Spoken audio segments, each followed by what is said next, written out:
Ravish Kumar, Iran क्या कह रहा है और ट्रंप क्या कह रहे हैं, दोनों के बयानों को देखेंगे तब पता चलेगा किसके खेमे में घबराहट है, हताशा है, कौन बयान का इस्तेमाल पर्दे के पीछे छुपने के लिए कर रहा है और कौन अपने बयान का इस्तेमाल सामने आकर लड़ने के लिए।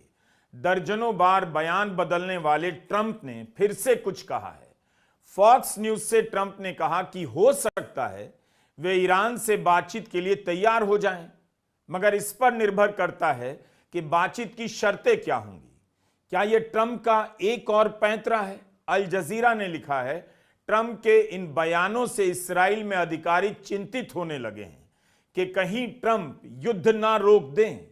इस वीडियो में हम ट्रंप के पल पल बदलते बयानों पर बात करेंगे, लेकिन पहले ईरान के बयानों की। पिछले 11 दिनों से ईरान के सारे बयान एक ही लाइन पर हैं कि हम पीछे नहीं हटने वाले, जब तक लड़ना होगा लड़ेंगे। आपकी स्क्रीन पर यह सब ईरान के ही बयान हैं। ईरान ने कहा है कि अब से वह जिन मिसाइलों को दागने वाला है उसमें 1 टन के वजन वाले बम होंगे, ज्यादा डरावने और शक्तिशाली। IRGC ने कहा है कि सवाल ही नहीं ईरान पीछे हट जाए। सर ने जो बातें कही कि अमेरिका ने ईरान के अलग अलग जगहों पर बम गिराया, यहाँ तक कि उसको फाइनेंशियल रूप से भी कमजोर करने की कोशिश कर रहा है। अभी आज की बात किया जाए तो आज अमेरिका ने ईरान के बैंकिंग सेक्टर पर भी बम गिरा दिया है, जिससे कि उसके बहुत सारे बैंक सेक्टर पर बम गिराने से बैंकिंग वाले भी घबराए हुए हैं। तो वहां के ईरान के आर्मी का भी खुला चुनौती मिला है कि हम भी पीछे हटने वाले नहीं हैं। अगर हमें फाइनेंशियल रूप से कमजोर किया जाएगा तो हम भी इसका जवाब देंगे।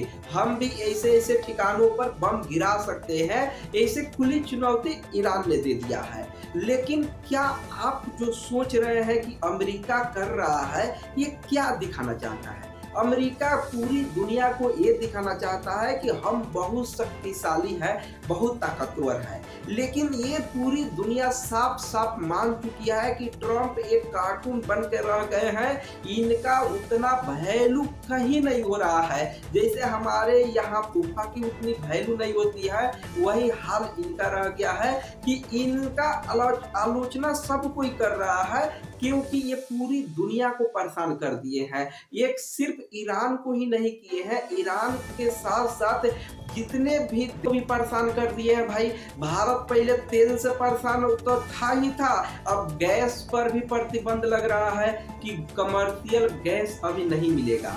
तो भाई कहीं ना कहीं भारत को भी बहुत ज्यादा नुकसान हो रहा है। तो क्या भारत डर गया है? क्या पूरी दुनिया डर गई है? तो नहीं भाई, ट्रंप से कोई नहीं डरा है। सब कोई उनका आलोचना कर रहे हैं, बट उनके जवाब देने के लिए सब रेडी है। आप सोचिए ना, एक ईरान छोटा सा देश अमेरिका को खुली चुनौती दे सकता है, तो क्या इज्जत रह गई इनका ट्रंप की?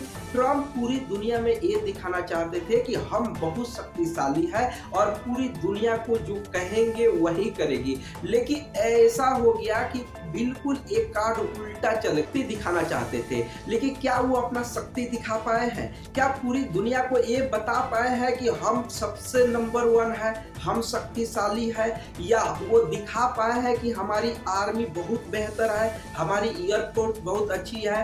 तो नहीं, इनका इसमें बहुत ज्यादा फजियत हो रहा है, क्योंकि ऐसा कुछ कारनामा नहीं कर पाए हैं जिससे कि ये कहा जाए कि उनकी डिफेंस सिस्टम या आर्मी या एयरफोर्स बहुत अच्छा है। अमेरिका को खुला चुनौती ये दिया है कि हम हुर्मुज में पूरा माइंस बिछा कर रखेंगे, अब आप समझ जाइएगा, संभल लीजिएगा। लेकिन अमेरिका इस पर और बौखला गया है कि भाई वहां पर माइंस क्यों बिछा रहे हो? तो भाई वो जैसे आप कर रहे हो वैसे वो भी कर रहा है। तो उसका कहना है कि आप जो भी, अगर आप अपना सोच लीजिएगा। ईरान का कहना है कि आप अपना देखिए, हम तो माइंस बिछा दिए हैं, आप इधर से अगर तोप भेजिए, जो भी भेजे आप अपना समझिएगा। इस पर अमेरिका बहुत बौखलाया है और ट्रंप का भी बहुत उल्टा सीधा बयान आ रहा है। लेकिन इसके साथ साथ आप ये इस बौखलाहट से भारत को कोई नुकसान होने वाला है? तो भाई भारत को बहुत ज्यादा नुकसान हो रहा है। पहले आप सुने कि भारत में तेल की सप्लाई कम कर दी गई है, तेल यहाँ पर बहुत महंगा महंगे होने लगा है, तेल की सप्लाई कम हो गया।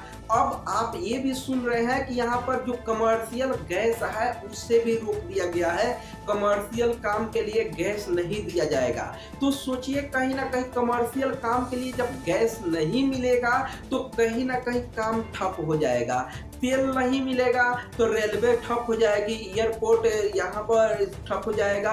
तो जब पूरा ट्रांसपोर्ट की व्यवस्था ही बंद हो जाएगी तो यहाँ पर कहीं ना कहीं सबको नुकसान होगा भाई, महंगाई बढ़ेगी। यहाँ पर इतना ही बहुत बड़ा जनसंख्या, अगर कोई भी ट्रांसपोर्ट ठप होता है तो पूरा भारत को नुकसान उठाना पड़ेगा और उठा भी रहा है।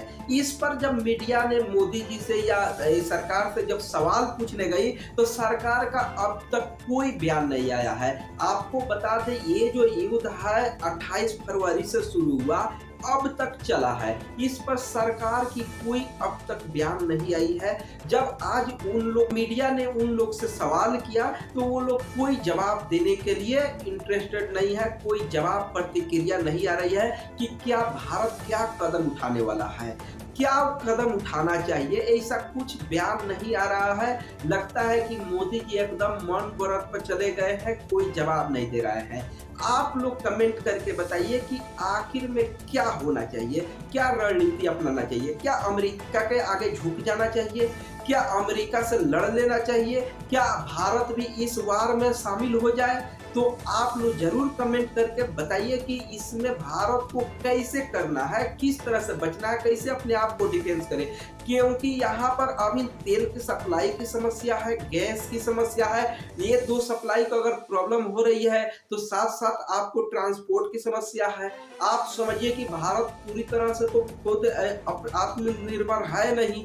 मोदी जी बोलते हैं कि हम लोग आत्मनिर्भर है, तो भाई आत्मनिर्भर हो तो कहाँ गई आपकी इतना, यहाँ पर गैस क्यों बंद करा दे रहे हो, तेल इतना महंगा क्यों करा रहे हो। तो उन लोग से सवाल कौन पूछ सकता है, कौन पूछ सकता है। मीडिया तो पूछ नहीं पा रही है, क्योंकि मीडिया जाती है तो उन लोगों को कोई जवाब नहीं देते हैं लोग। आप लोग जरूर कमेंट करिए और ये मोदी जी से जरूर सवाल होनी चाहिए कि आखिर जब आत्मनिर्भर की बात कर रहे थे तो वो कहाँ गई। आपको जो सलाह दिया गया कि 6 महीना का कम से कम तेल रखिए, आप 45 दिन का रखे हैं। क्या 45 दिन के बाद क्या होने वाला है, इसका जवाब कौन देगा। क्या ये जो कमर्शियल गैस आप बंद कर रहे हो, आपको लग रहा है कि सिर्फ कमर्शियल बंद कर रहे हैं, लेकिन रियल में देखा जाए तो घरेलू गैस भी मिलना बहुत मुश्किल हो गया है, बहुत प्राइस बढ़ा दिया गया है, महंगा हो गया है। तो सोचिए इस स्थिति में आपका आत्मनिर्भर वाली जो बातें थी वो कहाँ है मोदी जी, आप जरूर बताइए, यहाँ पर जनता जाननी चाहती है। और आप लोग जरूर बताइए कि क्या मोदी जी से सवाल होनी चाहिए, क्या सरकार से सवाल होनी चाहिए। दूसरी बात कि सरकार को किस तरह से डिफेंस करनी चाहिए। इन तमाम बातों पर आप अपना विचार दे सकते हैं। और वीडियो अच्छा लगा तो लाइक, सब्सक्राइब और शेयर जरूर करिएगा।